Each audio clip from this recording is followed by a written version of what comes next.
साथियों नमस्कार, मैं हरिश्चंद्र बर्णवाल इस वीडियो में आप सभी का स्वागत करता हूं। दोस्तों, पश्चिम बंगाल की मुख्यमंत्री ममता बनर्जी को बहुत बड़ा झटका लगा है और ये झटका एक दो हो तो कोई बात भी हो, लगातार झटके पे झटका लग रहा है।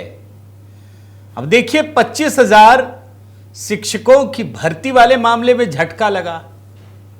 उसके बाद देखते ही देखते वक्फ बिल पास हो गया। टीएमसी वालों ने क्या कुछ नहीं किया, सब कुछ करके देख लिया, कोई फायदा नहीं। लगा नीतीश को मना लेंगे, उसमें भी झटका लगा। और अब देखिए, रामनवमी से पहले ममता बनर्जी को बहुत बड़ा झटका लगा है। दोस्तों, हो सकता है बाकी लोग कहें कि इससे कोई फर्क नहीं पड़ेगा, मैं आपको बता रहा हूं, मान लीजिए फर्क नहीं पड़ेगा, लेकिन फर्क ममता बनर्जी को समझ में आ रहा है। दोस्तों, ये मैं आपको बता रहा हूं। देखिए, ये पूरा कॉकटेल तैयार हो रहा है।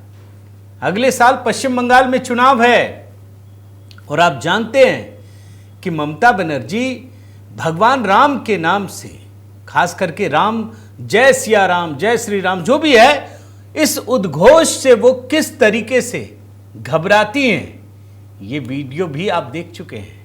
भूले तो नहीं है ना कि एक जगह उनका कारवां गुजर रहा होता है। मैंने निकाला नहीं है, मैंने तो सिर्फ एक पुरानी बाइट में अभी सुनाऊंगा, जिसमें कुछ लोग जय श्री राम बोलते हैं तो वो भड़क उठती हैं, बोलती हैं गिरफ्तार करवा दूंगी।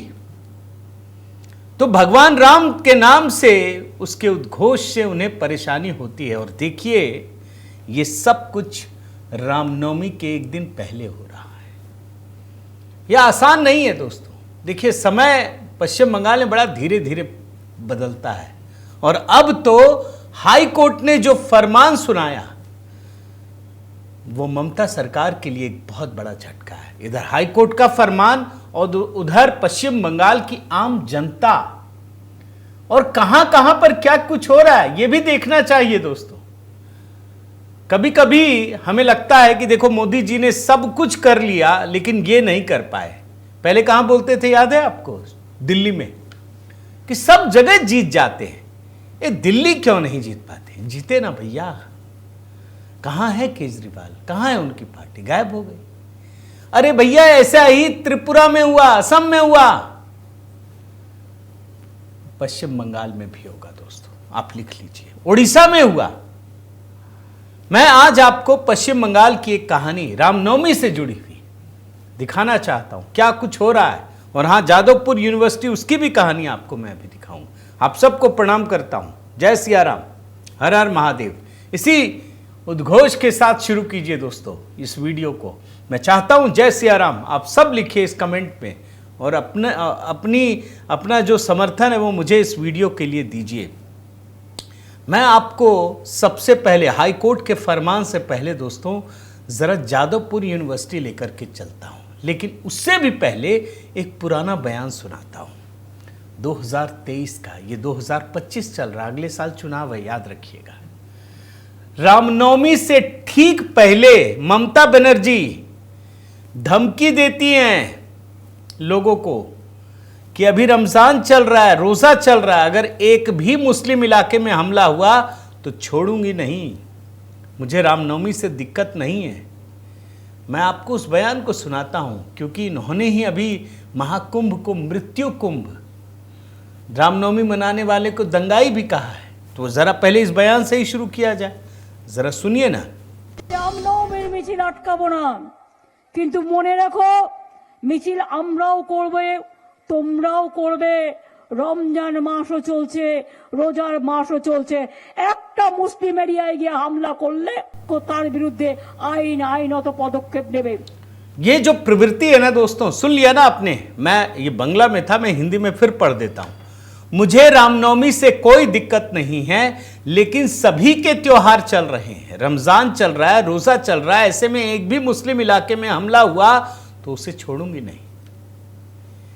क्या रमजान में ऐसा कहती है कि ये भी चल रहा है, वो भी चल रहा है, अगर भगवान राम की झांकियां निकालने वाली पर हमला हुआ तो छोड़ूंगी नहीं? ऐसा कभी कहा नहीं कहा। ये टेंडेंसी है, ये प्रवृत्ति है। यही सेक्युलरिज्म है, इस देश को धोखा देने वाला सेक्युलरिज्म, याद रखिए। और आप देखिए, ये कहती जरूर हैं कि मुझे रामनवमी से दिक्कत नहीं है, दिक्कत है। और मैं आपको 2 वाक्य दिखाता हूं। सबसे पहले तो इस चिट्ठी को देखिए। ये चिट्ठी इस देश की बहुसंख्यक आबादी के मुंह पर करारा तमाचा है। क्यों तमाचा है, अभी आपको दिखाता हूं मैं। इस चिट्ठी में लिखा है, जादवपुर यूनिवर्सिटी, उसकी जो कमेटी बैठती है 3 अप्रैल को, देख रहे हैं, 3 अप्रैल 11:30 AM in the chamber of the pro vice chancellor. इसमें यह लिखा है कि इस यूनिवर्सिटी में रामनवमी मनाने की इजाजत नहीं दी जाएगी, नहीं दी गई है, मना कर दी गई, मनाई है, आप रामनवमी नहीं मना सकते, ये इजाजत है। हो सकता है हम लोगों में तो अधिकतर विरोधी तो हिंदू ही हैं। मैं बताता हूं ना, मुसलमानों से आपको कोई खतरा नहीं है, आपको खतरा उन डबल स्टैंडर्ड, जिसको दोगला भी कहते हैं, कहीं जगह काली है, कहीं जगह, ये सही शब्द भी है डबल स्टैंडर्ड के लिए, उन लोगों से हैं जो हिंदू हैं लेकिन वो ये सब काम करते हैं। अब आपको मैं 2 विंडो दिखाता हूं इसी जादवपुर यूनिवर्सिटी का, बड़े ध्यान से देखिए। एक तरफ ये चिट्ठी है जिसमें रामनवमी पर पाबंदी लगाई गई है कि आप मना नहीं सकते, इजाजत नहीं है मतलब।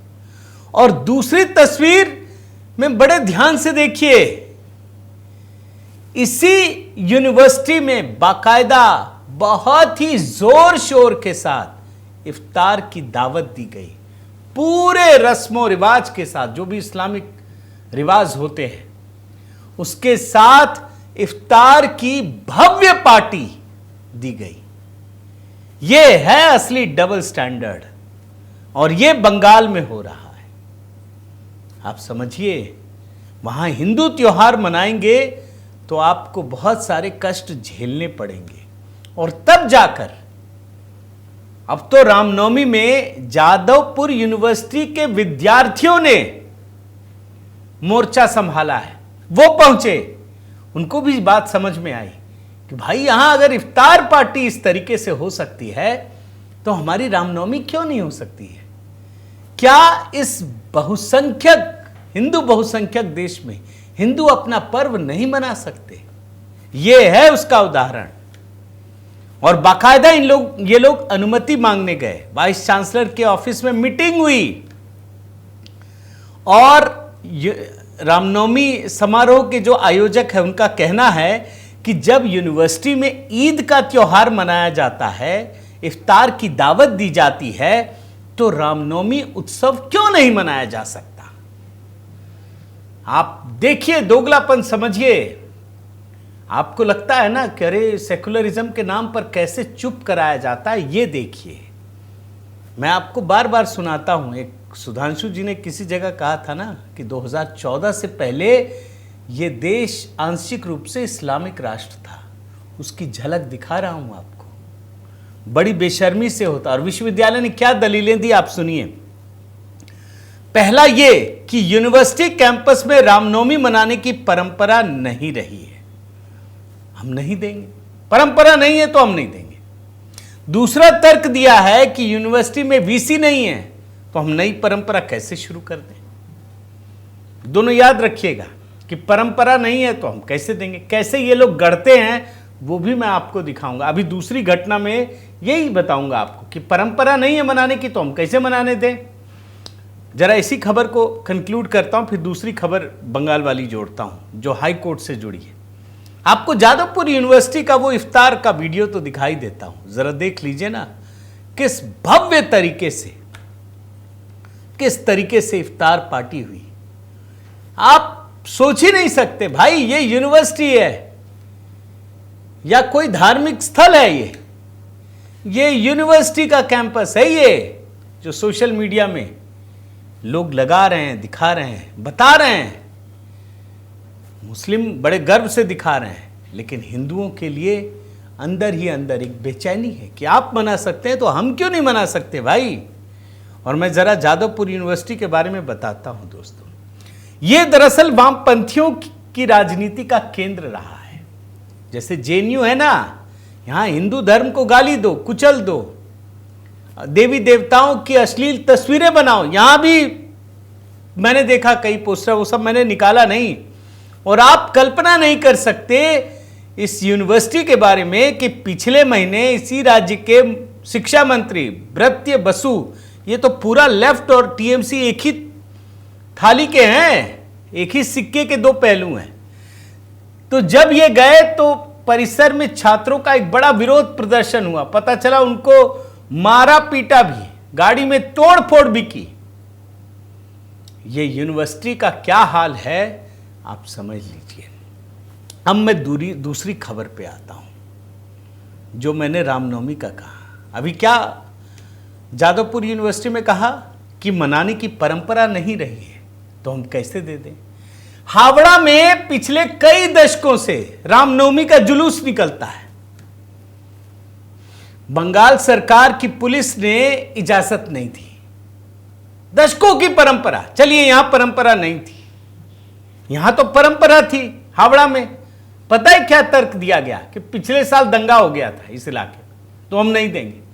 तो इसका मतलब यह है कि हिंदू अगर कोई त्योहार मनाता है कहीं, अगर वहां किसी ने कुछ कर दिया तो उसको नहीं मिलेगा, कभी उसको इजाजत नहीं मिल सकती। और इसी को देखने के बाद जो वहां के संगठन है जो मनाते हैं कि 6 अप्रैल को हम रामनवमी मनाएंगे, हाईकोर्ट पहुंचे और हाईकोर्ट ने कहा कि ये सरकार और उसकी पुलिस गलत काम कर रही है। उसने कहा बिल्कुल आपको देना पड़ेगा इजाजत, और हाईकोर्ट ने इजाजत दी। हालांकि शर्तें लगाई गई हैं कि ये रैली हावड़ा में नरसिंह मंदिर से शुरू होगी, जीटी रोड से होते हुए हावड़ा मैदान में खत्म होगी। जो भी है, शर्तें वही है, शांतिपूर्ण होना चाहिए, कोई हथियार लेकर नहीं जाएगा, झंडे और प्लास्टिक का गदा लेकर जाया जा सकता है, रैली के आगे और पीछे पुलिस की गाड़ियां तैनात रह सकती हैं। शर्तें हैं, क्या है शर्तें मैं जरा बता देता हूं। 500 लोग हो गए शामिल, सभी व्यक्तियों की लिस्ट नाम पहचान पत्र के साथ पुलिस को देनी होगी। अंजनी पुत्र सेना का यह जुलूस है। अब आप सोचिए, मुझे तो नहीं लगता दोस्तों, भाई दुनिया में ऐसा कौन सी जगह है जहां हिंदू संगठन अपने त्योहार को मनाते हो और दंगा फसाद करते हो, बताइए ना। मैंने तो नहीं देखा। और बंगाल में हिम्मत होगी वो भी नहीं है, ऐसा भी नहीं है। अब ममता की परेशानी क्या आप समझ लीजिए। जो ये जीटी रोड के रास्ते ये 15 साल से परंपरा चली आ रही है ना, रामनवमी शोभा यात्रा, दरअसल वहां एक 100 मीटर का क्षेत्र ऐसा है जो मस्जिद के बगल से गुजरता है। यही सबसे बड़ी परेशानी है। और वहां के इस्लामिक जो तत्व हैं वो सरकार पे तो कभी भी दबाव डाल देते हैं ना, झुकी भी सरकार है। पुलिस ने दबाव डाला अंजनी पुत्र सेना को कि आप ये रास्ता बदलिए, आपको मस्जिद के बगल से इसीलिए मना किया था। इसके बाद यह हाईकोर्ट पहुंचे और तब जाकर हाईकोर्ट ने इजाजत दी। ये बहुत बड़ा झटका है दोस्तों, आप सिर्फ देखते जाइए क्या कुछ हो रहा है। और अच्छी बात यह है कि संगठन ही नहीं, सारे संगठन, बल्कि खुद भारतीय जनता पार्टी के जो नेता हैं वहां, शुभेंदु अधिकारी, वो भी पूरी ठसक के साथ ऐलान कर चुके हैं कि हम भी बड़े जोर शोर से रामनवमी का त्योहार मनाएंगे। और देखना पड़ेगा क्या स्थिति है। बल्कि उन्होंने तो ये कहा कि अयोध्या में जब 22 जनवरी को प्रोग्राम हो रहा था पिछले साल, तो ममता बनर्जी उसके खिलाफ वहां पे रैली कर रही थी बंगाल में। इन्होंने कहा कि अब हम राम मंदिर, भव्य राम मंदिर अयोध्या की तरह नंदीग्राम में भी बनाएंगे, और 6 अप्रैल को पूरे राज्य में 1.5 करोड़ हिंदू भाग लेंगे। उन्होंने एक बल्कि ट्वीट भी किया, आप देखिए ना, बस 2 दिन और इंतजार करना है। 6 अप्रैल को शुभ नवमी तिथि के अवसर पर शुभ रामनवमी मनाई जाएगी। और शुभेंदु अधिकारी दोस्तों लगातार ममता को चुनौती दे रहे हैं। वो तो बल्कि ये कह रहे हैं कि अब हम कोई परमिशन ही नहीं लेंगे। क्या हमको अपना त्योहार मनाने के लिए परमिशन लेना पड़ेगा? हम जुलूस निकालेंगे, आप रोक करके दिखाइए। 1 करोड़ से अधिक लोग इस बार रहेंगे और ये टारगेट रखा है। ये भारतीय जनता पार्टी का बता रहा हूं। वहीं दूसरी तरफ विश्व हिंदू परिषद ने बाकी संगठनों के साथ मिलकर यह ऐलान किया है कि सिर्फ पश्चिम बंगाल में 2000 से ज्यादा रैलियां, 200 झांकियां और 5000 जगहों पर श्री राम महोत्सव आयोजित किया जाएगा, जिसमें 1.5 करोड़ से अधिक हिंदू भाग लेंगे। मैं आपको ये सब आंकड़े इसलिए दिखा रहा हूं दोस्तों, आपको समझ में आए। ये भाजपा की बात नहीं है, ये विश्व हिंदू परिषद की बात नहीं है। अब पश्चिम बंगाल की जनता उठकर खड़ी हुई है। और मैं देख रहा था वीएचपी के जो दक्षिण बंगाल के सचिव हैं चंद्रनाथ दास, उन्होंने कहा कि हम उम्मीद करते हैं कि पुलिस हमको सुरक्षा देगी, लेकिन लगता नहीं है नहीं दे पाएगी, पर अगर हम पर हमला हुआ तो हम जवाब देंगे। और आप देखिए बीते दिनों दोस्तों, मैं इसी समय की बात बता रहा हूं, मोथाबड़ी, ये मालदा का एक इलाका है, रामनवमी रैली रिहर्सल के तौर पर निकाली गई, उसी में सांप्रदायिक तनाव हो गया। आप सोचिए, शुभेंदु अधिकारी को जाने नहीं दिया गया, लेकिन ममता दबाव में है, ये तो आप मान लीजिए। और इस दबाव को इस प्रकार महसूस कर सकते हैं कि अब तो राज्यपाल महोदय ने भी कह दिया है कि आप शांतिपूर्ण तरीके से मनाइए। ममता बनर्जी की टेंशन इसलिए बढ़ गई है दोस्तों, मैं आपको बता दूं कि सेक्युलरिज्म का खेल खेलने के चक्कर में सारे लोग तुष्टीकरण पर उतर आते हैं, उनको मुसलमान वोट चाहिए, और इस चक्कर में दूसरे धर्म और जो बहुसंख्यक हिंदू आबादी है उसकी परवाह नहीं करते। लेकिन एक वक्त तो बदलता है दोस्तों, जब आप इतने तुष्टीकरण पर उतर आएंगे तो भैया बंगाल में अभी भी हिंदुओं की आबादी तो ज़्यादा है ना। ऐसा तो है नहीं कि मुसलमान बहुसंख्यक हो गए, ऐसा नहीं है। और यही सबसे बड़ा टेंशन है। बंगाल की जनता जागरूक हो रही है। अब देखिए अगले साल तो चुनाव ही है, डर तो इनको भी लगता है। और पश्चिम बंगाल में भारतीय जनता पार्टी पूरी ताकत के साथ अपना दमखम दिखा रही है, ये बात याद रखिए। जनता इसको भूल नहीं रही है। मैं उम्मीद करता हूं दोस्तों कि रामनवमी का त्यौहार पूरे देश में अच्छे से बीते, पश्चिम बंगाल में भी। हर किसी को अपना त्यौहार मनाने का हक है। भाई रमज़ान का महीना मनाया ना मुसलमानों ने, ईद भी मनाई, इफ्तार भी दिया, सब कुछ किया, तो क्या हिंदू रामनवमी नहीं मना पाएंगे? आप क्या सोचते हैं? ज़रूर अपने कमेंट कीजिएगा दोस्तों, मुझे बताइएगा कि आप इस पूरे घटनाक्रम को किस प्रकार से देखते हैं। आपसे निवेदन करता हूं कि इस वीडियो को अधिक से अधिक लोगों तक पहुंचाइए, लाइक कीजिए। अगर इस चैनल को सब्सक्राइब नहीं किया है तो ज़रूर कीजिए। और याद रखिए आज अष्टमी है और हमने दोस्तों रामनवमी नवरात्रि के सभी रूप, माँ दुर्गा के 9 रूपों पर अलग अलग मंत्र मैंने अपलोड कर दिए हैं। और मैं निवेदन करता हूँ एक बिल्कुल नई पहल, जहाँ रोज़ मैंने एक मंत्र अपलोड किया है और बहुत ही शानदार एडिटिंग के साथ। इसमें हमने आर्टिफिशियल इंटेलिजेंस का भी इस्तेमाल किया है, इसमें AI वीडियो, ग्राफिक्स, एनिमेशन सब का इस्तेमाल किया है और हमने बहुत परिश्रम किया है दोस्तों। तो आप ज़रूर 9 मंत्रों को सुनिएगा और बताइएगा ये पहल कैसी है, तो हम कुछ और एक्सपेरिमेंट करने का साहस जुटा पाएंगे। बने रहिए, जुड़े रहिए और दोनों चैनलों को सब्सक्राइब कीजिए। बहुत बहुत धन्यवाद। जय सिया राम।